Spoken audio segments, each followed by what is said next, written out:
everybody and welcome back to my channel. This is episode 33 of my crochet podcast. I'll be chatting about what I've been making, working on and finishing. Let's get started.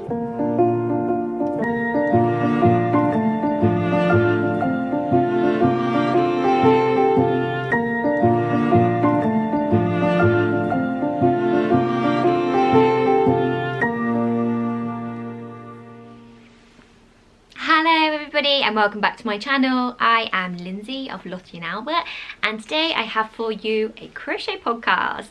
I say that like I create any other kind of video for my channel at the moment. It's called a podcast because in the fibre community that's what we tend to call it, but it's a vlog really, isn't it? I'm going to be talking about what I've been working on, new things and finished objects, and yeah, just generally having a chit chat through what I have been making. Thank you so much if you're a returning viewer, and if you're new here then you are very welcome too. If you do enjoy the video, please feel free to give me a like, thumbs up, or subscribe, or leave a comment, whatever you fancy, but it just really helps to boost my my podcast, my channel, and spread the crochet love. So yeah, thank you in advance if you feel able to do any of those things. And today I am feeling a little bit stressed. I mean, I've got makeup on and I've done my hair and I even ironed my shirt for you guys, so I hope you appreciate that. But really it's just nice to do something different because there's not much else happening in terms of leaving the house, so doing a podcast, it's like a little treat for me. How are you all doing? I know a lot of countries are easing up their lockdowns now, so I don't know what that means for anybody watching. Maybe you're able to get out and about a bit more. Maybe you're still just enjoying some home time and doing as much crafting as possible. Let me know how things are for you. I'm going to get started today with, what am I going to get started with? Finished objects. Finished objects. I have a couple in the form of, oh that's bright, squares for my travelling crochet Afghan. Blimey, my camera's struggling to cope with the sunshine. So look at this, I've got a little stack going on now. Is that one? No. So one of the squares for my travelling crochet Afghan that I have completed is this little number, a good old granny square. This was designed by, I'll put the designer's name on the screen. And also I don't think I showed you this last time. I have completed this square, which is by Coco Crochet Lee. I always say that in the wrong order. Again, I'll put it on screen and I've got it wrong. And well, you can see in the light, this square is so beautiful. It did hurt my head a little bit.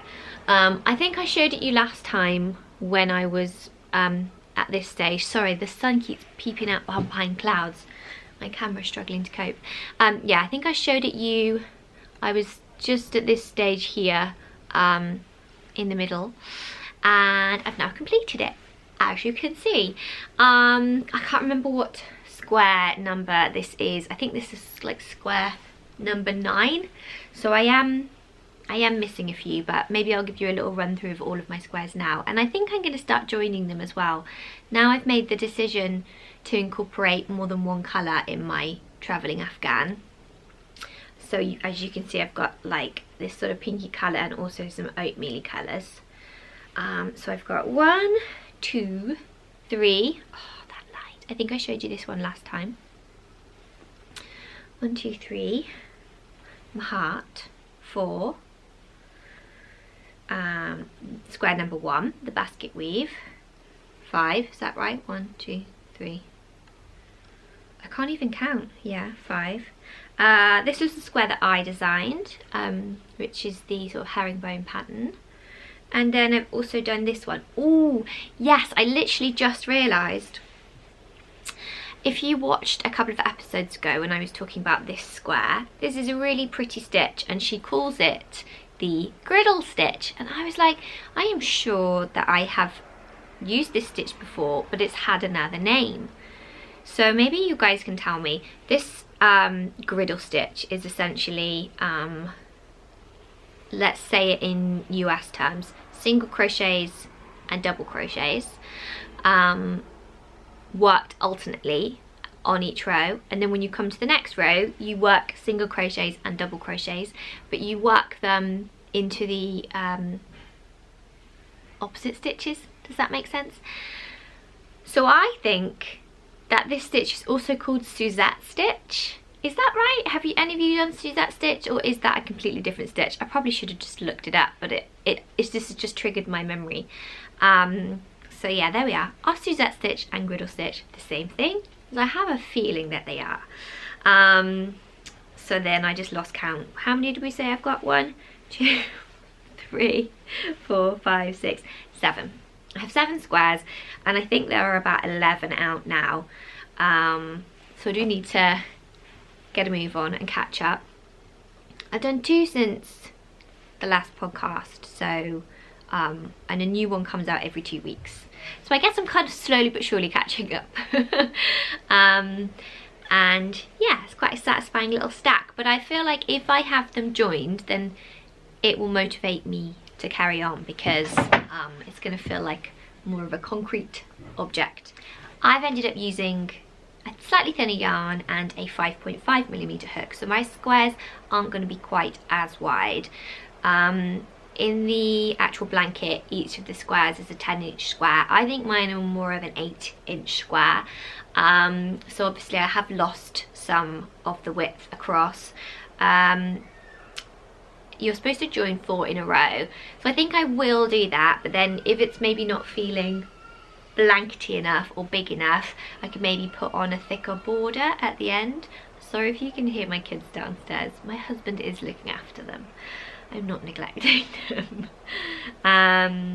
So yes, that is a finished object today. It's a really pretty square, I think anyway, and it uses mainly a combination of front post and back post stitches, but obviously each of these rounds increases by, oh, that sun, he's been a right pain, isn't he? Each of these rounds increases by well, a different amount each time, and so just the maths involved in working out this square is pretty amazing. I'm just going to go shut my blind a little bit.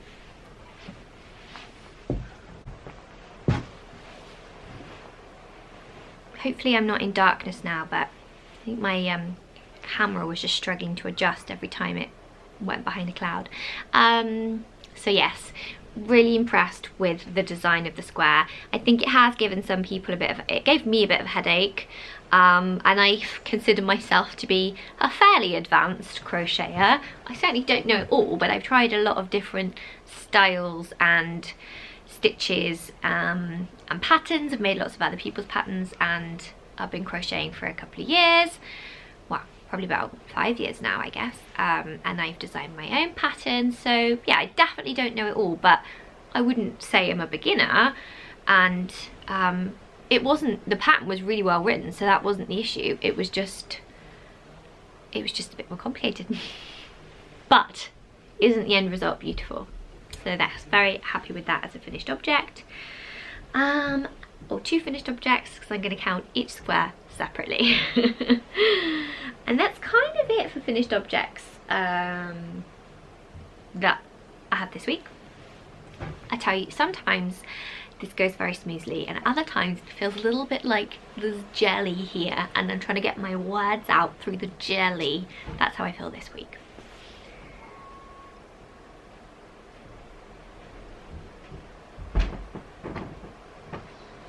You're right. Yeah, you don't want it.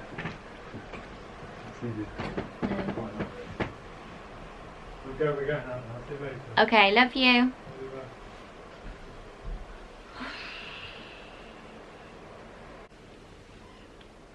Moving on to works in progress. So works in progress wise this week, I have, surprise surprise, my Armada jumper to show you. Somebody left a very kind and sweet comment on the last podcast, which was basically to the tune of, how do you get so much done when you have 3 kids? And I think she mentioned that she had a newborn and she found it really hard to do anything even around newborns. even with just one. Well, I would like to point out that this jumper has barely progressed in the last 3 podcasts, which is what, 6 weeks? So I think it is a slight illusion that I get that much done. I just talk about it a lot, so it feels like I've done more. But also, newborns are definitely the hardest, in my opinion. You think before you have a baby that you might have lots of time just sitting around while they're sleeping, which you kind of do, but also they're such time suckers. If you even try and get something out to work on, guaranteed 1 minute later you need to change them, or to feed them, or to bath them, or to put them down. In a way, as they get older, it's just a different kind of time frame. You know, like if my littlest one has a nap and the other 2 are watching a film or they're playing, they do tend to entertain themselves for longer periods as they get older. You just have to be, I guess I just have to be really wise with my time. That's not really what I mean. Just capitalize on any little moments that you do have. And I do think crochet is a lot easier for that than other crafts. So before I did crochet, before I picked up crochet, I used to do a lot of sewing. But when my eldest was a baby, that was when I started crocheting, and it was mainly because you can be working on a project and then just kind of like shove it down the side of the sofa, and then if you have 5 minutes you can quickly do 3 rows, whereas you can't just put a sewing machine in the corner as safely, I found. Or, you know, like a sewing machine, you have to sit down in a set place and do things with pins and sharp stuff, whereas crochet is literally just a hook and some yarn, and it's so much more portable and accessible. So I think that's one of the reasons why I do so much crochet now over other crafts, and certainly why I got into it in the first place. But yeah, thank you for being so sweet and saying that I get a lot done. I will prove my point by showing you my progress. I have a front panel and a back panel now on my Armada sweater. I'm loving these colours still. And I also have a sleeve, or part of a sleeve. So as you can see, it's going to be quite, actually I think it's this way up. It's going to be a fairly, I'm going to say like a bell sleeve. It's not necessarily what I meant, but like a baggy sleeve, because it's a boxy square jumper. This is a kit I was kindly gifted by Wool and the Gang, and the stitch pattern is the arcade stitch, and I did put a little video of myself working on it on my YouTube channel, and lots of people commented on how fast a crocheter I am, and I swear it is only because arcade stitch is basically a chain here which you then work 7 trebles into, and as you will know if you've ever worked on a granny square, working into a gap here is so much quicker than working into the top of a stitch, because you don't need to find the top of the stitch, you just work straight into the gap. See, I can almost do that without looking, which does beg the question why I haven't got further on it. But anyway, 1 2 3 4 5 6 7, and then it's a single crochet into the middle, and then we've just got another 7 into that chain gap, and then you obviously have to go and set up your next row. But it's actually, if anybody's looking for something to progress from granny squares onto, or if you're looking, you wanted to try making a garment, I think this one looks really complicated, but actually arcade stitch is quite similar to when you're working sort of granny square stitch, because you're not really having to work into the tops of the stitches. It's mostly done into chain gaps like granny squares are, and also this pattern is just straight back and forth. There's no increasing or decreasing or shaping, and the same with the sleeves. They look to be so far just rectangles. I don't even think when I join it there's going to be much shaping or addition like around the neckline or anything. So Wool and the Gang kits are on the more expensive side of the spectrum, but it just, yeah, it occurred to me it's not totally dissimilar from a granny square. So this is one of my main whips. I really like the weight of this actually. It's got a nice drape to it, and I think it's going to be a really nice summer garment. I am a little bit gutted I didn't have it finished for the podcast today. I feel like you guys are quite a good motivator, or to make me feel accountable. I was like, I need to finish the sleeve. Or I need to have it finished to show them. What if I can have 2 jumpers finished to show them? No, that has not happened. But look, I have started the sleeve. So there we are, one of my works in progress. And then the other one, as you may have just guessed, is the other jumper that I showed you all a few weeks ago, which is a We Are Knitters kit, and this is the Nolita sweater. This is a knit kit, and I was talking about this because I was sharing with you all that I'd put it in the naughty pile for quite a long time, because I made my sleeves and the whole thing had just come out a lot smaller than it was supposed to be. And for the body, I don't think it matters too much. It just means it's not going to be quite such an oversized fit. But for the sleeve, I was explaining to you all that I had a bit of an issue, because even with the sort of drop sleeve, drop shoulder design of the sweater, I was going to end up with a big gap. So I finally 4 weeks or later, or whatever it was, had a little look and was trying to remind myself how to pick up stitches in order to work a few more rows on the sweater. And so I found a video and it looked really easy, and I was like, yes, okay, I can do it, I can pick up the stitches. And I did it. I picked up the stitches, but something went wrong, because well, I'll show you. I picked up the stitches for the sleeve, okay, and it said to do it with the right side of the sleeve facing you and to do it right to left, so I did that. And then I realized that I had ended up with this kind of section here on the one side, and I was like, well, that's okay, because it's only on the one side, and on this side it just looked like the normal sort of purl section. But I think I must have picked up my stitches in the wrong direction or something, or possibly I purled around, because I was thinking, oh, it's literally that long since I've worked on it. I was like, and because I'm such a novice knitter, I thought, oh, I need to purl around and knit around.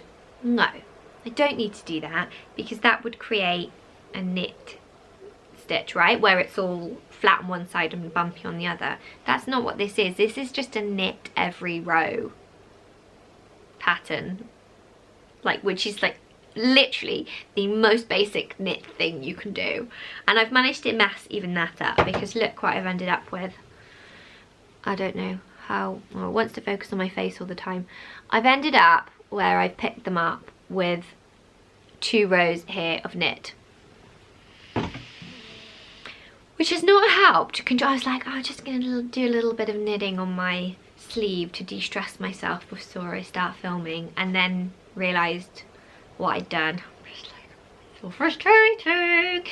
And I know this is what it's like when you're a beginner or something, isn't it? I heard a really good analogy one time, and they used driving a car as the example, but I think it applies to learning crafts and things. With crochet now, I know what I'm doing, and I can very quickly and easily start things and finish things, and if I'm not sure on maybe something completely new, obviously I can look it up, but I feel like I have got the ground knowledge there to just keep ploughing through and doing it. Whereas with something like knitting, I have to look up every single thing, and so it's not an easy thing then to do. It's quite hard work for my brain, which I'm sure some of you are laughing at, because like I've just said, this is very basic knitting. But the way it was explained is you go through 4 stages of learning, and in the first stage you're unconsciously incompetent. So imagine if you're learning to drive a car, you know you don't know how to drive, but you don't know how much you don't know. So you're unconsciously incompetent. And then when you start to get to grips with something and you learn a little bit about it, you're definitely still incompetent, but you're consciously incompetent. So you're aware that you know nothing, and you're aware, you know, that you don't know how to do a knit stitch, and you have to keep looking it up, and you can't even remember which way to wrap your yarn, and yeah, you become consciously incompetent. Then the next stage up from that is you become consciously competent. So going back to the driving example, you know where to put the gears or which pedals you're pressing, but every time you do it, your brain has to go, okay, oh yeah, let's do that next, let's do that. So maybe with your knitting or crochet, you get into a bit of a rhythm, but it's still requiring quite a lot of brain power because you know how to do it, but you're still really having to think about it.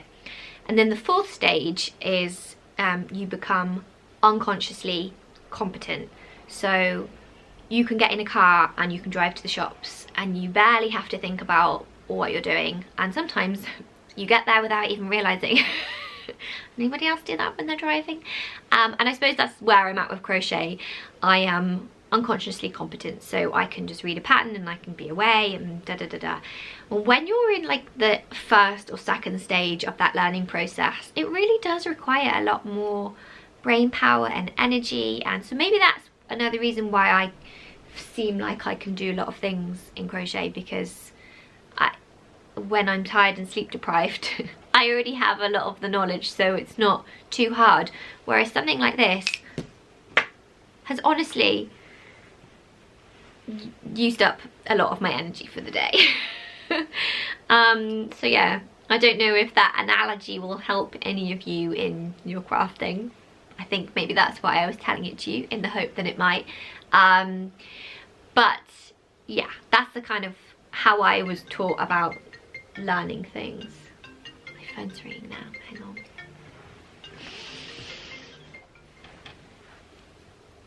I think I only get phone calls when I'm trying to record podcasts. It was the health visitors looking to do a 9-month check for George. So yes, I was talking about this. I guess I'll have to take my rows back a little bit. The annoying thing is, on this side, it's not as obvious, but I have got that that sort of like raised stitch that isn't like a purl row, which I do think that might annoy me. It's on this side, which I guess is supposed to be the right side of my work, and it did occur to me that I could just purl every row instead of knit every row, but I find purling so much harder work than knitting. One of the things I actually did when I started doing a bit more knitting last year was I taught myself how to knit continental style. I think that's the right way around, because being English, when I learned as a child, you know, to like knit scarves and stuff, I used to hold the yarn in my right hand, and like I think people call it throwing, when you hold the yarn in your dominant hand and then you kind of use your hand to like bring it round the hook.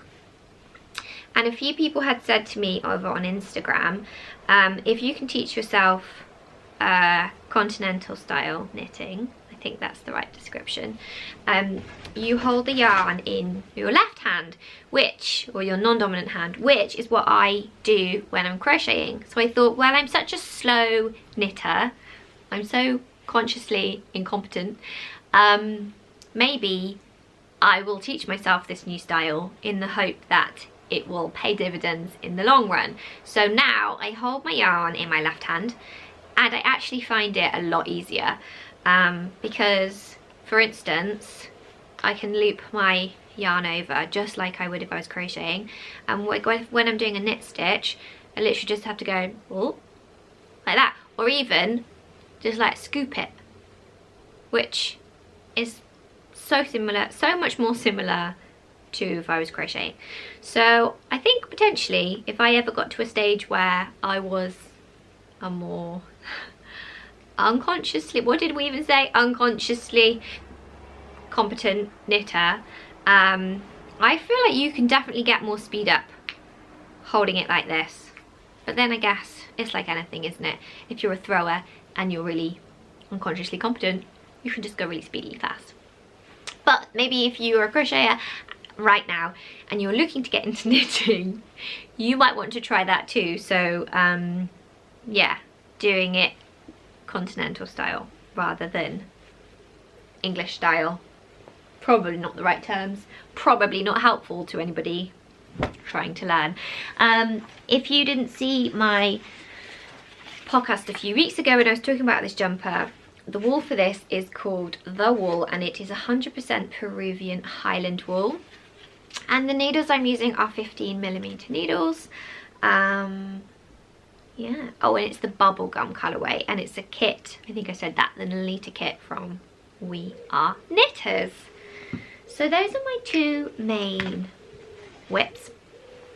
I do have one more which I've sort of dug out of, hasn't so much been in the naughty pile as just the I haven't worked on it very recently pile, but it's something that I want to get finished for George's room.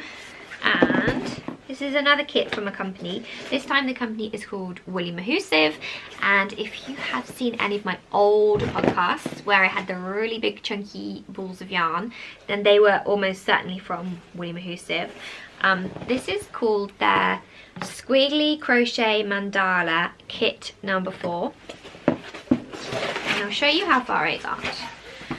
So inside the kit comes with everything you need. Oh, it tells me it's £14.50, and I'm pretty sure, although I got this last year, I'm pretty sure that these kits are still on their website. So yeah, this is the large mandala, and inside the kit it comes with all the yarn you need. So I went for mustard, obviously, and this sort of ivory colour, and this is their mammoth yarn, so they're like really thick yarn, you see, and this is their squiggly yarn, so it's a little bit thinner but still a really chunky yarn. You can, I think, focusing too good, can you see? Honestly, the only thing it didn't come with was the crochet hook, which is a 20mm hook, and it came with the metal frame as well. And the kit is basically to make this fun mandala here. So you can see I've done quite a bit of it. You sort of crochet in a circle, attach it to this hoop, and then all I need to do next is cut strips of this mustard and attach them around the outside, and it's going to make a sort of fluffy mandala. Now what I wanted to do was embroider a face in the middle, but I crocheted this, and when I attached it I felt like I didn't do it evenly, whether it looks uneven or not, and maybe I was just being too precious, and also it ended up so taut, and because the yarn is so big I didn't know if I needed to take it off and almost like do it again with another round and attach it looser. But now that I'm looking at it again, it's another thing that doesn't seem that bad as I remembered it being. But yeah, I wanted to crochet a little sort of like lion's face and put it on the wall in George's room. I say the nursery, but it doesn't really feel like a nursery anymore now that he's 9 months old. So yes, this is basically me showing you something in the hope that it will motivate me to finish it, because there really isn't much left to do. This squiggly yarn is really lovely, and because I felt like I didn't have much else to show you this week, so there's a very nice crochet circle in a hoop. I hope you're enjoying this podcast because I feel like it's all over the place. And the only other thing that I wanted to show you as a kind of cute thing at the end was I went back through to the very last podcast I did in 2018 before I had the big gap, because I thought, well, I wonder what I was working on then that I might have since finished that I could show as a kind of finished object. Or I don't have any new things this week, so let's ignore the fact that I'm jumping all around the place from finished objects to works in progress. And one of the new things that I had received in October 2018 was a kit to make a crochet Miffy doll, and it had been gifted to me by Stitch and Story. I thought I would show you the finished Miffy, because Miffy is just so cute, right? This is the kit. Well, this is what I made from the kit, and he's been living in the toy box for 18 months or so now, so he has seen better days. Obviously, I never sewed in my ends, because who even am I if I sew in my ends? But this little dress is so sweet. It's got a little Peter Pan style collar. It's even got little like puff sleeve details and a little sort of bobble at the back where it comes off, so it's removable. And this is Miffy in the nude, and Miffy with her dress on. Although actually, now I've just said her, I have a feeling Miffy is one of those book characters that is fairly, I want to say gender neutral, but that feels like the wrong term. It never really says if Miffy's a boy or a girl in the books. I mean, boys can definitely wear Peter Pan collars, just look at the royal family. So yeah, I thought that would be fun to show you something I've actually finished, even if it's cheating because it was 18 months ago. But if you're a really long-term dedicated viewer, thank you. And maybe you've been wondering if I ever finished this kit. She's a cutie, and I think Stitch and Story do still do these kits. They had a whole Miffy range, so there were slippers and this little doll, and I did at one point want to try and make a big version of Miffy in some white woolly Mahoosive mammoth yarn. I mean, that scale would be intense. And the only reason I didn't was because I decided that actually it might be slightly annoying to have a giant Miffy sitting around, but that is a fun way to size up amigurumi. You can use the same pattern, just use a bigger yarn and a bigger hook size. Potentially Miffy's ears are a little bit wonky, but let's ignore that. So yeah, that is pretty much all I have to show you this week. Hopefully next week I will have finished my pink jumper. I will have started joining my travelling Afghan. I will have finished my mandala for George's room, and I may even have done some more progress on my Armada sweater. Thank you very much for watching today. I'm sorry if it has been a little bit all over the place. Yeah, some filming just goes better than others, and for some reason I just started the podcast today feeling a bit, and I think it's shown. If we're all honest, I think it's shown.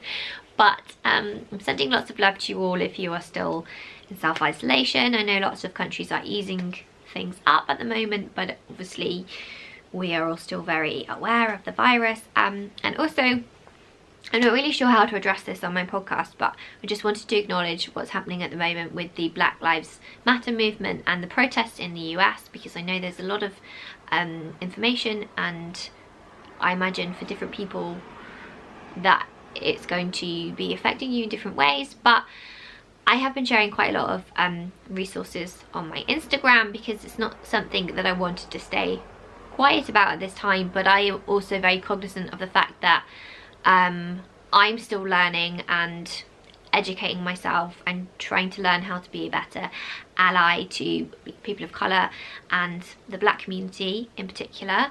But if you are interested, then, and you have Instagram and you wanted to go over and have a look at what I have shared lots of links, and I'm going to save them as a story highlight.